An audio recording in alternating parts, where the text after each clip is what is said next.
ప్రార్థన చేసుకోవాలి మీరు కూడా. ప్రభా నా దగ్గర అప్పు తీసుకున్న ఆశీర్వదించు తండ్రి అని ప్రార్థన చేయాలా. అప్పు ఇచ్చిన వాళ్ళు చేయాల్సిన పని అదే. వాళ్ళ ఆశీర్వాదం కోసం కాదు, వాళ్ళ దగ్గర అప్పులు తీసుకున్న వాళ్ళు ఆశీర్వదించబడాలని ప్రార్థన చేయాలి. ఎందుకంటే వాళ్ళు దీవించబడేది కదా అప్పుసులు అయ్యేది.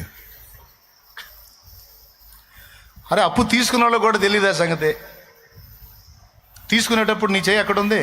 అప్పు తీసుకునేటప్పుడు కింద ఉంది. ఇచ్చేవాడిది ఎక్కడుంది? ఇప్పుడు ఎవరి చేయి కిందకు వచ్చింది? నీ చెయ్యి. నువ్వు ఇచ్చే కదా వాడు తీసుకునేది. వాడు ఏదో పైకి హడావుడు చేస్తాడు, లోపల దడగమ్ముతుంటుంది, మాత్రలు వేసుకొని తిరుగుతుంటాడు. నువ్వు ఇస్తావు ఎగ్గొడతావు అని. ధైర్యం చెప్పు, ప్రశాంతం చెప్పు, ఉన్న సంగతి చెప్పు. మామూలుగా మాట వినకపోతే అవసరమైతే కంప్లైంట్ చేసి చెప్పు, అవసరమైతే అవి పంపించు. ఐపీ నోటీసులు నిద్రలో కూడా కలవించుకుంటాడు.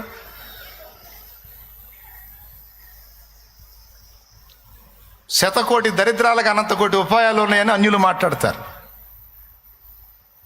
శతకోటి దరిద్రాలకు అనంతకోటి ఉపాయాలు. ఏదో ఒక దారి ఉంటుంది, చావు ఒక్కటి దారి కాదు. ఏమన్నా అర్థమైందని చెప్పింది? ఎట్లా బతకాలి? ఈ సమాజమైనా మన కుటుంబమైనా ఎవరైనా మనుషులు 100% మనల్ని అర్థం చేసుకునేంత సీన్ లేదు. మనల్ని పూర్తిగా అర్థం చేసుకొని మనల్ని ఆదరించగలిగే మొనగాడు ఒకే ఒక్కడు, ప్రభు అయిన యేసుక్రీస్తు. అర్థమైందా? ఎవరు? యేసయ్య ఒక్కడే. కాబట్టి ఏం చేయాలి?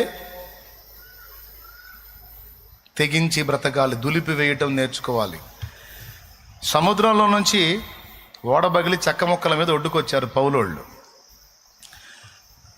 చల్లటి చలి, గడగడగడ వణుకుతూ అందరూ ఒడ్డుకు చేరి బిక్కదచ్చి ఉన్నారు. పుల్లలు ఎరుకొచ్చి మంటేసి అందరినీ అక్కడ తీసుకొస్తే ఆ వేడి తగిలేసరికి కాస్త నరాలు సల్లొదిలి కాస్త ఫ్రీ అయ్యారు. పౌలు కూడా పుల్లలు ఎరకొచ్చి మోపుగా కట్టి తెచ్చి ఆ మంటల్లో వేసాడు. ఇంకాస్త పెద్ద మంట వచ్చింది, ఇంకొంతమందికి చలిగాగుద్దని. ఆ కర్రలన్నీ కొప్పేసినప్పుడు, కట్టగట్టేటప్పుడు ఎక్కడ చేరిందో పాము చేరింది. అందులో విషపూరితమైన పాము ఆ మోపులోనే ఉంది. తీసుకెళ్ళి ఆ మోపు అగ్నిలో వేయగానే ఆ కాకకు అది బయటకు వచ్చి అగ్నిలో వేసాడు. పాపం చలి కాచుకుంటున్నాడు. టపిమని వచ్చి పౌలు చేయబట్టుకుంది. అట్లా కాటేసి ఊరుకోవాలి, అట్లనే పట్టుకుంది చేతిని. చేయట్టన్నాడు, పాము అంతా బయటకు వచ్చేసింది, చేతికే ఉంది. వెంటనే చుట్టూ ఉన్న జనం అక్కడ వాళ్ళు అనుకుంటున్నారు, ఇతడు ఎంత దుర్మార్గుడు అయితే సముద్రంలో తప్పించుకున్నా సరే బయటికి రాగానే పాము రూపంలో చనిపోయాడే, ధర్మమతని బతుకనీయదు. ఇతడు ఎంత నరహంతకుడో, ఇతడెంత దుర్మార్గుడో అనుకున్నారు వాళ్ళు. ఆ మాటలు విన్నాడు. ఇని ఆ పామును అగ్నిలోనే జాడించాడు. నిన్ను కూడా వచ్చి పట్టుకుంటే మనుషుల మాటలనే పాములు, మనుషుల విమర్శలనే పాములు పట్టుకుంటాయి, వ్యతిరేకతలనే పాములు పట్టుకుంటాయి, బెదిరింపులనే పాములు పట్టుకుంటాయి. నువ్వేం చేయాలి తెలుసా? అమ్మో అయ్యో నన్ను పట్టుకుంది, ఇక చస్తా. అది కాదు, జాడించి వేయి, విదిలించి వేయి, దులిపి వేయి. ఇది పౌలు చూపిస్తున్న మాదిరి. అని దులిపాడు, ఆడబడిపోయింది, ఆ మంటల్లోనే కాలిపోయింది. చలి కాచుకుంటూ అట్లనే కూర్చున్నాడు. కనీసం దాన్ని తీయలేదు, ఏమీ చేయలేదు. 10 నిమిషాలు చూశారు, నురుగులు కక్కుకొని పడి చేస్తాడని. పావు గంట చూశారు, ఏమీ లేదు. అరగంట చూశారు, ఏమీ లేదు. గంట చూశారు, ఏమీ లేదు. అప్పుడు అన్నారు, ఇతడు ఒక దేవత, ఇతడు ఒక దేవత. ఊరి ఇప్పుడే కదరా నరహంతకుడు ఏంట్రీ? ఊరి గంట తిరిగేసరికి దేవుడు ఎట్టయ్యాడ్రా? నాలుక. ఏమయ్యా, ఈరోజు నిన్ను దూషించే నోళ్ళు రేపు నిన్ను పొగుడుతాయి. పొగడవని గ్యారెంటీ ఇస్తావా? ఈరోజు బాగా నిన్ను ఆకాశానికి ఎత్తేవాళ్ళు రేపు అధపాతాళానికి తొక్కొచ్చు. తొక్కరాని గ్యారెంటీ ఇస్తావా? పొగడతకు పొంగటం, విమర్శకు కృంగటం రెండూ తప్పే. పొగిడారా, అది నిన్ను బట్టి కాదు, దేవుడు నీకు తోడై ఉన్న దాన్ని బట్టి. దేవునికి చెల్లించే మహిమ. విమర్శించారా, నీకు తోడై ఉన్నోడు బలవంతుడు. ఆ విమర్శించిన నోళ్ళు నిన్ను పదే పదే పొగిడేటట్టు చేయడానికి సమర్థుడు. కాబట్టి ఏం చేయాలి? దేవునికి అప్పగించి దులిపివేసి, వాళ్ళ మాటల విమర్శలని దులిపివేసి,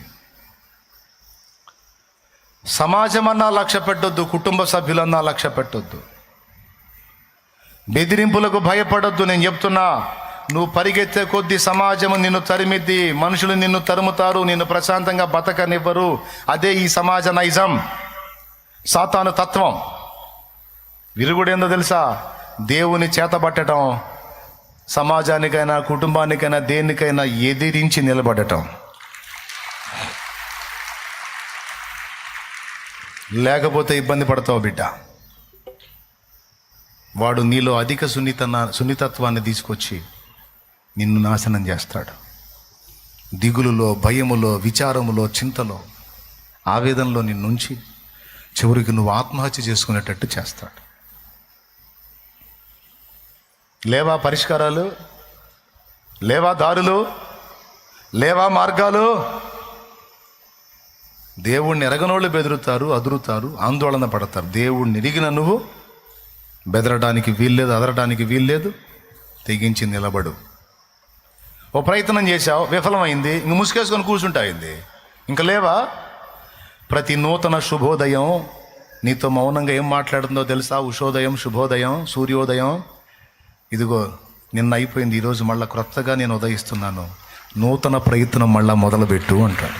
క్రొత్తగా మళ్ళా మొదలు పెట్టమంటది ప్రతిరోజు, ప్రతి శుభోదయం.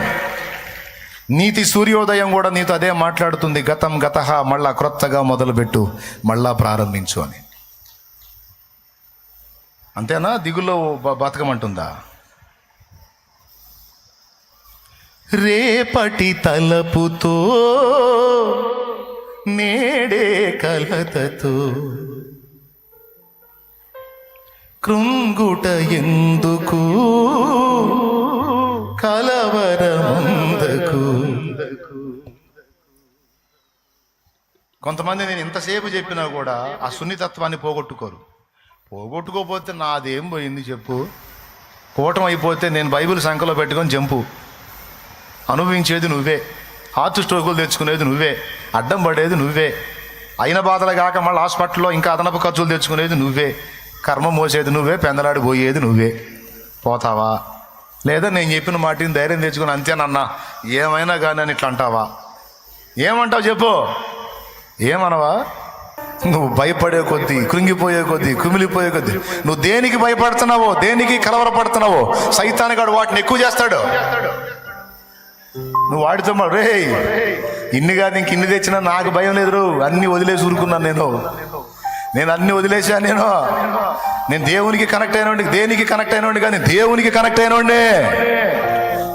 దేవునికి కనెక్ట్ అయిన ఉంటే ఉంది, పోతే పోయింది. ఏదైనా సరే లెక్కలేదు, ప్రాణం మీదే తీపిలేదు నాకు.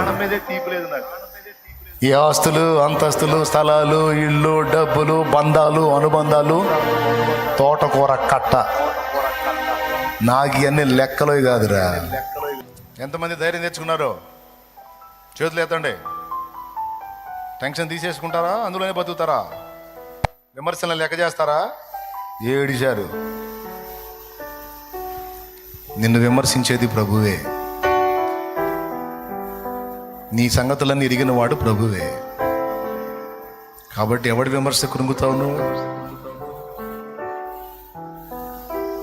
సమాజంలో ఎవడు పడని బాధ నువ్వు పడట్లా. నీకంటే ఎక్కువ బాధలు పడేవాళ్ళు చాలామంది ఉన్నారు. అయినా వాళ్ళకి లేని నిరీక్షణ నీకుంది. యేసయ్య ఉన్నాడు నీకు.